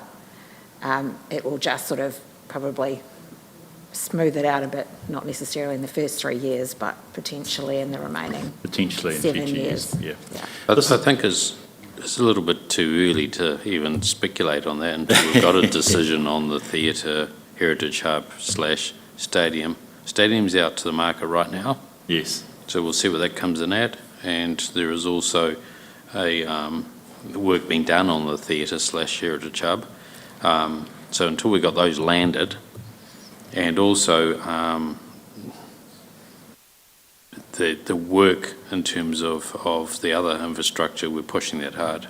Yeah. I think Nigel, that's where I'm just trying to get back to, not so much the theatre role itself or the stadium. I get the point that could be a timing matter. But in effect, the statements here are that, you know, we're going to get to 87% of our, on an average basis of our capital program. That means we aren't going to use all the debt, probably, because I presume the majority that's going to be funded by debt. It's going to affect a whole bunch of things. So it does reflect to me a real key importance when we've already had discussions today about cost effectiveness, etc., that actually we monitor our funding, our I mean, not just against budget, but where are we at with our financial strategy? What levers do we have to pull, etc. So it becomes really important. So, yeah, and I'm not convinced, while capital is so important, it's actually the OPEX that's our issue at the moment. Yeah. So the OPEX is the one we've got to really get back into budget, back into sustainability. Yeah. No, okay, that's interesting. No, thank you for that. Okay, look, that's useful. John, thank you for your report. It's helpful, as always, to give us some useful insight in some key areas. If I've got no other questions, doesn't look like it. Nigel, you have? Yeah, just a question for you, Bruce, because I mean, there's some positives and the negatives in the fact that you fully fund depreciation. Yeah. And thank you for raising that. That's a really good point. Yeah. Well, and part of the journey is the unbalanced budgets. But question for you: you're across a lot of other councils. Where are we relative to the sector as far as that funding of depreciation? I guess. Yeah. A good question. And trouble is my trouble is to think across all, not perhaps my last meeting, which may have been a wee bit more dire in terms of the financial. Look, happy to say, Nigel, positives without wanting to lull you into a sense of comfort. Okay? Can I put that as the guiding principle? I think, I go back to my original comment. Well done that you have got an LTP through by 1 July.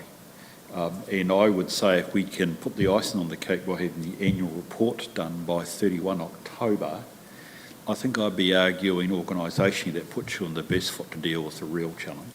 And I've said before, hate to say it, water services and the delivery plan, because that's going to take a lot of time, both from Nigel and co and yourselves, to make decisions around that. And they're going to come at you pretty fast, I suspect. Some of my councils already, I've been dealing with actually what their water service, I haven't been dealing with. I've been receiving advice about what those water service delivery plans will look like, probably, even though the second piece of legislation's got to come in December. So you've got yourself in a pretty good position, just merely by where you're at. Looking at the LTP, there's a couple of test bits here. I can't help but go past 15 plus 12 plus 12, or whatever the right number should be, because that's cumulatively a 50% increase in your rates. That isn't by any stretch of the imagination the biggest in the country. So does that say well done? Oh, it is well done, but it's still, I suspect, difficult for the community to accept that. But I think in reflection of, I think Bede might have started this process off, and I don't know what Bede's original number was, but I am publicly quoted as saying many councils said to me a common number of 34% before we even, was sort of the rate rise that ideally would have occurred. And I said, well, no council's ever going to see that number, but it probably was something similar here. So well done that actually that's the case, and I'm very comforted by just the comments we've had, Nigel, about a sense of where do we have to, from a financial strategy perspective, have the focus. So here's the value of the LTP already. You're starting to use it in ways that are really real. So that's good. Two other observations I'd make from here. Actually three. So the first one is actually coming back to your point, Nigel, well done. I know within the sector we debate strongly, is the word funding, depreciation the right words? I don't really give a toss. But say something different. It doesn't really worry me too much. The question is, are we protecting our balance sheet and our ability to renew and maintain? And we are, because we're going to fully fund. And also within the capital, I note there's a level of clear intention to renew the assets, to look after the things we've got. So, qualitatively I go tick tick. So that's well done. I did have that slight discussion with you coming through about the Waka Kotahi funding, and I do notice somewhere else that we, in terms of operational risk, we come back to whether that's adequate or not. It seems to be, to some extent, but I would be interested, Nigel, to know really how that funding places it, because perhaps it would be wrong to focus this way, because here I'm starting to think about some of my last meetings last week. So the rural part of our network, that might be quite a challenge, because the rurals are starting to suffer a bit, whether that's gravel or whether it's your seal and your bridges. That's becoming a challenge, but it doesn't appear to be at this stage. My final observation is that you've still got 3 waters in here and the numbers still seem to be okay, which is actually quite an achievement, because a good number of local authorities struggle with the change in legislation and the need for 3 waters to be in here. So this is where I take a lot of comfort from John having kicked the tyres, looking at this, which puts us coming back to the big strategic issue for the year. It seems to me to be in a reasonable position to tackle that. So that would be my takeaways, but you might want to be silent on that, but I'd be interested to know whether that's actually what you guys read into your long-term plan. So I put the question back to you, Nigel. Are you happy? And indeed, Nigel and everybody else, I'm open to your thoughts. Well, I think the key thing as an elected member group, we've got a plan. There's a lot of work to go in behind the scenes, but we do have a plan and we've identified what the problems are, and we're working towards solutions. So as long as, if we didn't have a plan, there's a lot of work to do, but if we didn't have a plan, I'd be more concerned. And there'll be some challenges in that. But just to explore that a little bit further, we theatre, we'll just use it as a project because it's an easy one. When you've got 57 million and you're depreciating, and it's a fair cost, and we are doing the right thing in that we're putting that aside for for future R&M reinvestment, what have you, in that space. But we hear of councils around the country, even close to us, that they just haven't put depreciation into the numbers, so so it's just a false sense of security. But then that extends to the narrative of what we're trying to. We feel like we're actually doing some of the right things, and we should be funding, depreciation for renewals, etc. But it's not getting picked up. And then, of course, you get Lux and throw one across the bow the other week. It doesn't help for the narrative, does it? When, a lot of us would probably actually agree because it's the journey some of our councils are on. Anyway, yeah. Any other thoughts? Thank you, Nigel. I appreciate that. Right. Any other thoughts? Yes, Nigel. Council's already given me the challenge to make sure we come in under 12 and 12, but the entire P&L needs a reset. So we do know there are fees and charges that we could do better on. Yes. We do know there is expenditure that we can probably get more efficiency out of. Yeah. Depreciation is going to be our big issue going forward in terms of revaluations and how we fund those. So there's going to be some give and take in there somewhere. However, if we get our depreciation up, it should ultimately lead to less borrowing for capital. So that's the journey we're on. So it'll take a few years, but that's the journey. And if we can get there faster than the 7 years, the better. Brilliant. Nigel, there would only be one part that might, and I'm going to put my head in a noose here, so you might want to pull it. There's only one thing I haven't talked about, which is levels of service. So we talked about financial sustainability, which is happy hunting ground for Nigel and me. It's what we're trying to do. But our money is only for delivery of how our community wants to be. And I from my little external bit, and so this is you can tell me to shut up pretty quickly. The whole Theatre Royal is an interesting question for me about who does Timaru want to be. Now I'm not plugging for any particular option, by the way, but here goes the real value of the LTP. It's actually about services and who do you want to be. So as I've said to you, I read the Timaru Herald and have followed a wee bit of the debate that's going on. The question ultimately has to be, who do we want to be? It's interesting because in terms of, I won't tell you who I've been speaking to, not in this community. When I walk past the hall, your photos on the wall there, and I think about actually all that has been achieved by people in South Canterbury and what they've needed to achieve that, whether it's a stadium to be an Olympian, whether it's a theatre to be able to play music or whatever it is, this holds the aspirations of our community. So the real test of that LTP is, does it help shape the community that we want to be? And you've had some big plaudits in the last year, haven't we, about Timaru being a blinking good provincial, or whatever the right word is, it's come out as a good place. This LTP is about what do we have to do to maintain that. That's what interests me, is what is the real service. As I said, I was going to put my head in the noose, I have, and I think that's really quite a big challenge. That's why actually when I go back to the strategic risk, I think I used the word civic facilities, which was almost back to Theatre Royal, heritage, hub, as you've said it, Michelle. What do we want to be?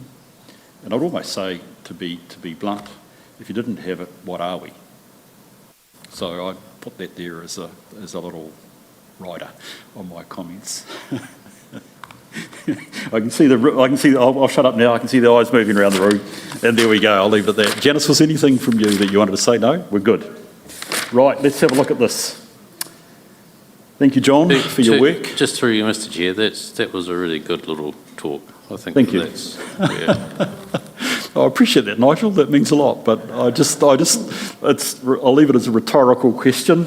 I'm sure you guys, if I get lunch today, I know I said the right thing. If I don't get lunch, I'll know that it's time for me to leave the town. John, thank you very much for your work. I'm conscious that you still have an engagement broadly with the Timaru whānau by still being the auditor of THL, which is great. Hope that's going well. But thank you for your work with the annual report and your final engagement directly with us with the LTP. So I wish you well as you do TDHL. Thank you, Nigel and team, whoever else is in the room, and I'm talking Nigel management in terms of actually, as you've said, Nigel Mayor, the effort that's gone into this, and I'm conscious that councillors, you've had to put a lot of effort into, and sweat, into the LTP.